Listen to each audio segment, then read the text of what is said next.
In this box is a bike that I have never seen before.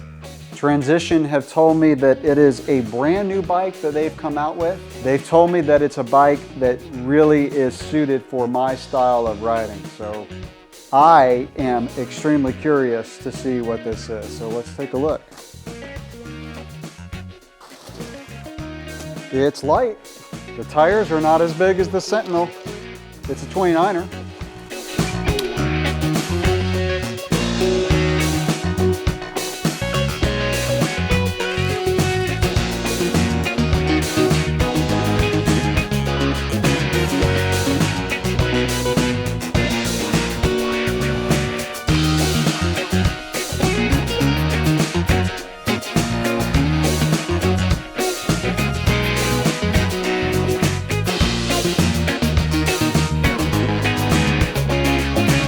Meet the all-new Transition Spur. Transition have made a cross-country bike. Well, actually it's a trail bike that's as fast as a cross-country bike.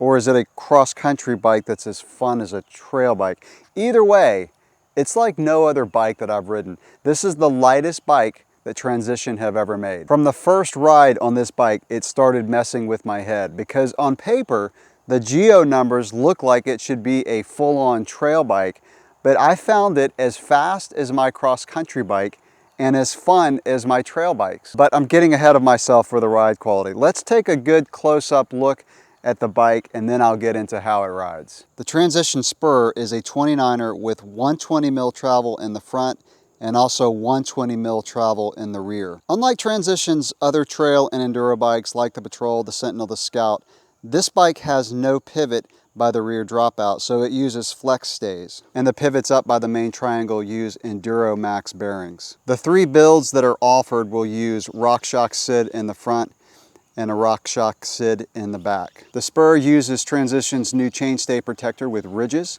to minimize chain slap noise. And the frame weighs 5.4 pounds, which is as light as many other full suspension cross-country bikes. One of the things that makes this bike unique for a bike with travel of 120 front and rear and such a light bike is the geo numbers. So let's go over those real quick. So the head tube angle is a 66. This bike uses a 44 millimeter fork offset and the bottom bracket is pretty low with a 40 millimeter bottom bracket drop. Chain stays are 435 millimeters on all models and that makes for a bike that is very lively and playful but also stable. So the chain stays in my opinion are not too short and not too long. As with other Transition bikes, the bottom bracket is a threaded bottom bracket. On stock models, the rear shock has a 45 millimeter stroke, but you can put a shock with a 37.5 millimeter stroke to make the rear end 100 millimeters of travel if you should choose to do so. Transition says that the rear shock can be set from 25 up to 35% sag. So if you want a bike that's more poppy and playful, one with a very strong pedaling platform, you would go around the 25% sag range, which is what I did. Or you can increase it to 35% if you want a bike that's more plush feeling. Suspension on front and rear does not have a lot of adjustments, which keeps it very simple. So all you really do is you set your sag and your rebound and you're good to go. The rear suspension does have a lockout, so this is open. Flipping this up would lock out the rear shock. The front fork on the right side also has a rear lockout, so that's open. Flipping it there will lock out the fork. From what I understand, there will be 3 build levels offered for the Spur. So this is the XO model. You'll also get one up, which is the XX1, and then you'll get one below, which is the GX build. So I'll show you the components that come on the XO build. You've got a SRAM XO rear derailleur. Now this one comes with the 10 to 50 rear cassette because this was a pre-production model. But the production models will come with a new SRAM cassette which goes from a 10 up to a 52. The front chainring has 32 teeth, and unlike my Transition Sentinel, which has 170 crank arms, this bike comes with 175 crank arms. This build comes with the SRAM G2 RSC brakes. These are a 4-piston brake that use a 160 rear rotor and a 180 front rotor. In traditional Transition fashion, the Spur can fit a very long dropper post. So the small, you can fit a 120. This medium, you can fit a 150. the large a 180 and the extra large a 210, and it is a 1-up dropper post, and the dropper post integrates into the front brake lever to make a very tidy cockpit. The transition spur comes with a 50mm stem, which I think is a really great spec, because what I found is it really livens up the bike. So with the slacker head angle, when you're kind of doing more cross-country type riding, again, the 50mm stem helps the bike feel more lively. This build comes with a carbon 1-up handlebar. When I was riding really tight terrain with trees nearby, I found it was a little wide for just full-on cross-country mode. So I may shorten this to either 780 or maybe even 760. I'm gonna ride it for a few more weeks like this just to see how I like it. But again, just for the purpose of getting through tight trees, I'll probably shorten it up a little bit. When I did my review of the Transition Sentinel, I said that the Anvil saddle was one of the most comfortable house brand saddles that I've used, and I will not be replacing this saddle. I did 3 or 4 hours on the bike yesterday, was totally comfortable in this saddle. I really like the tire choice that comes on the Spur. So on the front, you've got a Dissector 2.4, and on the rear, you've got a Maxxis Recon, which is a 2.4 also. And by the way, the Spur can fit up to 2.4 tires. This model comes with a pair of DT Swiss tubeless ready wheels, and I am running this bike tubeless. The Spur, like all transition bikes, comes with tubes, but they also include the valve stems and the sealant, so you can change out the tubes to make this bike tubeless. Now I want to talk about the ride quality of the Spur, which again makes this bike like no other bike that I've ridden. So the first time that I rode the Spur was on my local cross-country trails that were just kind of rolling terrain with lots of roots and lots of turns. For me, the first thing that stood out about the Spur was the way that it handled. It didn't dive into a corner like my super steep head angle cross-country bike, which has a 70-degree head angle, but rather this bike feels more deliberate, it feels more flowy and smooth in the corners. I feel like I can enter into a corner with more confidence, which translates into more speed through a corner. There are a few times riding this bike where the front wheel kind of skipped out on some loose terrain, but with the slack head angle, I felt like I could bring the bike back into correction easier than a bike with a steeper head angle. Now I mentioned this bike kind of messed with my head. Another thing that messed with my head is I always thought that you had to have like a VPP style bike or DW Link or Horse Link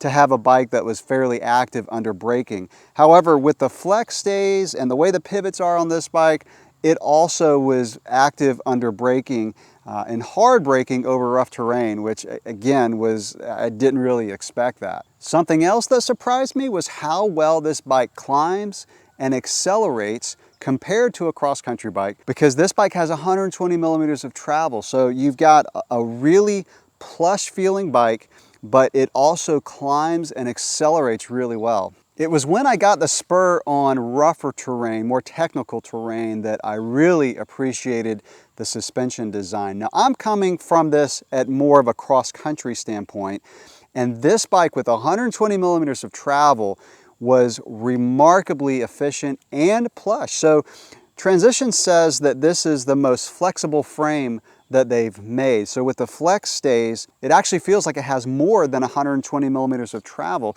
Coming down kind of just chunky terrain, the bike almost has a springy, plush, pillowy feel, if I could use that word. And again, it feels like it's more plush than the numbers indicate. However, like I said before, the bike accelerates and climbs much better than a bike that I would think for 120mm of travel. So as with any bike, there are a few trade-offs, and I'll go over those real quick. One of them is very minor and may not be noticed by a lot of riders, but I did notice compared to a trail bike that had a little bit more robust frame, something like a Yeti SB130 or a Niner Jet 9 RDO, where those bikes are a little bit heavier because the frames are a little bit more robust.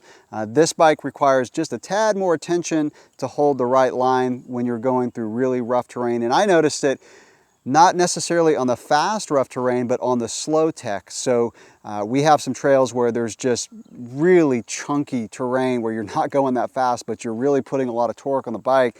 And those are the trails where you could feel the frame flex a little bit. It's not bad, and it's a trade-off that I'll take for a frame this light. And like I said, the little bit of frame flex does make it feel more comfortable on rougher terrain. Also, I did have more pedal strikes on this bike than my cross-country bike, and it's a trade-off. Like I said, It has a low bottom bracket. That low bottom bracket is one of the things that helps this bike handle so well, but like with any low bottom bracket, you just got to give a little bit more attention to pedal strikes. Now, I would probably put some crank boots on these cranks because I did hit them a few times on some rocks. So just another thing that you got to be aware of with a low bottom bracket. To wrap this up, the Transition Spur is one of the most unique categories of bikes that I've ridden. Geometry numbers are one of those things that it's like ingredients. So you put in this mix of head tube angle and chainstay length and wheelbase and top tube length, bottom bracket height, bottom bracket drop. You even got to think about handlebar width and stem length.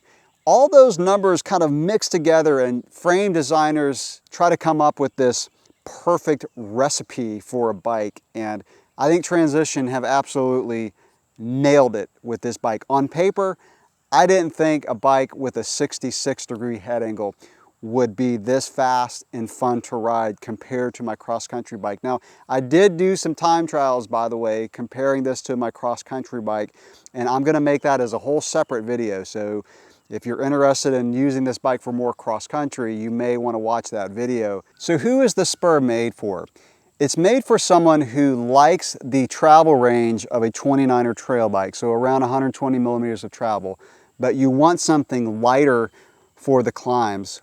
Or you want a trail bike that can also be a cross-country bike. You can use it like that right out of the box. What I'm gonna do is I'm gonna put on a full-on set of race wheels, so I'll have 2 wheel sets, so this bike is gonna be really versatile for me. If you race marathon style races, I honestly can't think of a better bike than this one.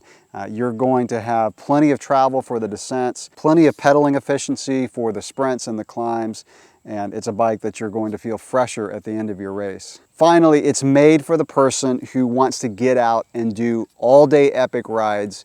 You want something that's plush enough to have fun on the descents, but you want a bike that's light, like very light, for the climb, so you're gonna feel much fresher at the end of the day compared to lugging a full-on enduro bike up the climbs. So that'll wrap up my review of the all-new Transition Spur. Obviously, it's a bike that I'm very excited about, a bike that I'm really having a blast riding, and I'm gonna have this bike for a while, so stay tuned to my channel if you want to see further videos. And like I said, I've got the time trial video coming up comparing it to my cross-country bike, and I'll do long-term and some other things on the Transition Spur. Questions, comments, drop those below.